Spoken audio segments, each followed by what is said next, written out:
Hey guys, welcome to another edition of the Suburban Driving with Miranda. On this decidedly gloomy and rainy week, I've got a bit of a bright spot behind me. That is the 2020 Mazda CX-5 all-wheel drive Skyactiv G. Let's take it for a drive.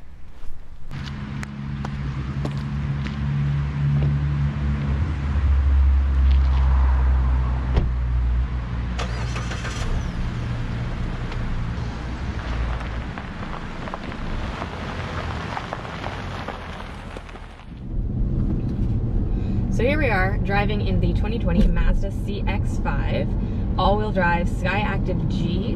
Now this is the top GT version and actually is the signature version on top of that, which means that while I have the 2.5 liter turbo, it's tweaked to be a little bit more powerful. So in the GT version, it has about 186, I believe, or 187 horsepower and then 186 pound-foot of torque. Pretty sure I got those numbers right. However, in this version, I have 227 horsepower. Unless I put 91 octane, that I can get that up to 250, and I have 310 pound-foot of torque. But truthfully, I don't really feel that power in this vehicle. I mean, not that it's not capable of accelerating or going quickly, but when you look at kind of higher numbers like that, they're not super high, but higher numbers like that, you think that it would be a bit more noticeable. It's not really. And I think because it's a heavier vehicle, it's all-wheel drive, you know, this is a crossover, it's, you know, got a heavy back end. But I really enjoy driving it, just like every other Mazda on the road. You know, Mazda has this really kind of dynamic way that it feels, from the steering to the throttle response, just the way the vehicle reacts to the road and how you, the driver, input while you're driving. The Mazdas really respond well to that. Obviously not to the level of the MX-5. That's in a whole other league on its own. Hopefully I'll get to drive one of those soon and before the snow comes. But for a crossover SUV, larger family car, this thing's really fun to drive. Again, I have really good visibility. I mentioned that, or I will mention that, in the interior. And I like how this drives. I feel like I'm sitting up high. I have plenty of room here in the cockpit. Everything is at arm's reach.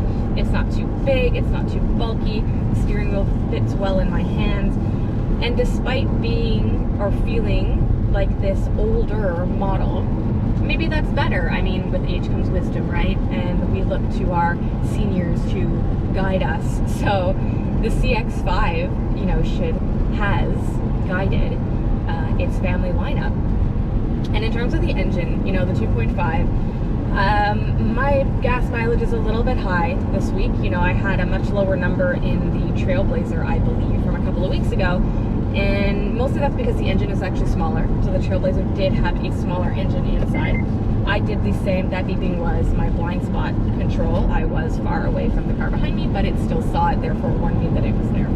It didn't cut anybody off, don't worry. What was I saying? Yes, the gas mileage. So I'm averaging 9.2 liters per 100 kilometers right now. So I think in the Trailblazer I was at the 8 mark, 8.2, 8.1, I don't quite remember. But I do know that I wasn't this high. I've done a lot of highway driving this week. This past week I was back and forth to my son's school, errands, groceries, out and about, probably more than I have been in a little while. And so I did a fair amount of driving. And I was a little bit shocked to see the gas mileage. But again, because I have the larger engine, it's tweaked to be a bit more powerful. The turbo should help, in essence. That's why they put turbos in smaller engines, so that they are more efficient. Plus, they give you that little extra oomph that you might not get with a 1.3 or something of that nature. But again, 9.2 is not terrible for a car like this, and I was riding at about a quarter of a tank when I filled it up just now. And it cost me under $40 to fill up the tank, and I now have a full range of 593 kilometers. So it's not a large tank, but it should see me a fair distance. I didn't have to fill up this morning. I mean, I could have gone another couple of days without touching the tank. And even then, I think if I'd let it go to zero, I probably wouldn't have paid more than $60 based on the price of fuel here right now, which is 104.94, which is what I filled up with this morning. So like I said, this is the GT version of the CX-5. So you get all the bells and whistles in here. You get the Bose sound system, you get the Napa leather interior, the two-tone dash and seats, plus the wood inserts, the brushed chrome. You get the head-up display, all of the nannies for the road, so blind spot monitoring. You get the 360-degree around camera view, which I'll talk about afterwards. Quality is not the best, but you know, it gives you that round car view so that you know you're super safe to go as soon as you want to start driving. All the things that comes with that. And then because this is the signature version, I get the beefed up engine. So for all of that, this comes in, it starts at $41,900.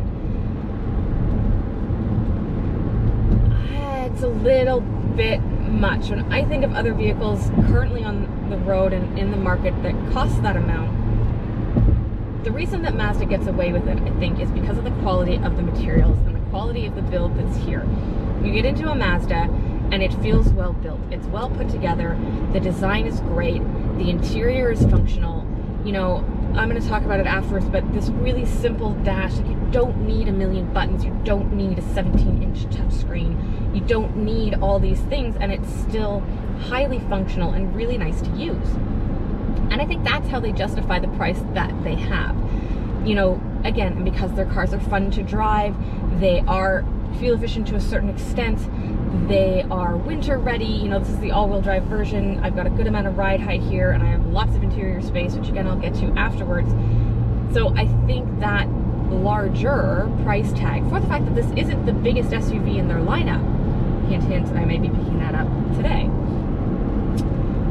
it's not the biggest one, and so it doesn't have the biggest price tag. And it means there is a level above this CX-5. But I think they can get away with it, and that added extra power in the engine. If you really want that in your CX-5, and you know, you like that extra grunt on the road, and you know, you just have to have over 200 horsepower and all of that torque if you'd like to tow with this vehicle, then you have that option. And if you're willing to pay that little bit extra, I say go for it. Looking at the exterior of the Mazda CX-5, I mean, it's hard not to notice that it does look a little bit dated. Now, that being said, it does have a lot of classic lines. I still love the front end. You know, this was the first Mazda to carry the Kodo design. So that really nice angular front end with the swooping headlights that join together under the front grille, the angled jutting nose that sticks out. This was the first Mazda that carried that look, and it really caught some attention on the road. So to carry this over now after all these years, I mean, this was first introduced around 2012, I believe. That the Kodo design, or 2014 it came about. So the CX-5 is definitely due for an update, but I really don't think it's going to change that much once they redesign it. I mean, it still has that really distinct Mazda family resemblance. You know it's a Mazda coming towards you on the road. What's hard to tell, though, is if this is a CX-7 or a CX-5. It's definitely grown in size a little bit over the years. This used to be a little bit smaller. It's a decent size now on the outside and the inside. But overall, the look of the CX-5 is one that's classic, it's modern, especially in this deep red color. You know, this is Mazda's signature color. If you've ever gone to an auto show and visited the Mazda booth, 99% of their vehicles are sitting there in this color. And for good reason. Again, it's really eye-catching, it's unique to them, it suits their vehicles. You know, the little bits of chrome, the black accents, they really stand out against this red. And overall, like I said, I mean, while this is an older car, in terms of they haven't, you know, brought in a new model year or a new redesign, it still looks really relevant and great on the road today. As I mentioned in the exterior comments about the 2020 Mazda CX-5, this vehicle feels a little bit dated, a little bit old, and that translates into the interior as well. It's not terrible. You know, this isn't a bad place to be, especially since this is the top GT, so I have all the fixings. I've got the two-tone leather in here. It's a really nice kind of aubergine, if you'd like to use that word, leather with the black, the faux wood trim. I've got really nice stitching. I have soft touch materials. I've got, you know, the stitched steering wheel. Super nice in here. just feels a little bit old, especially after coming off the Mazda 3 that I had last week, which is, you know, one of the latest models. Even the onboard entertainment system, their whole HMI, this is the old version. It's a little clunky. The graphics are a little bit, when you turn the car on, you get this bird's eye view around the vehicle, and it's just really kind of pixely and not nice quality. And when you put the vehicle into reverse, you get that same like kind of cruddy camera quality, old school look, which is fine. But again, coming from the super clear, crisp Mazda 3 that I did last week, coming into this one, I was like, oh, you know, they should really update that, which I'm sure they will.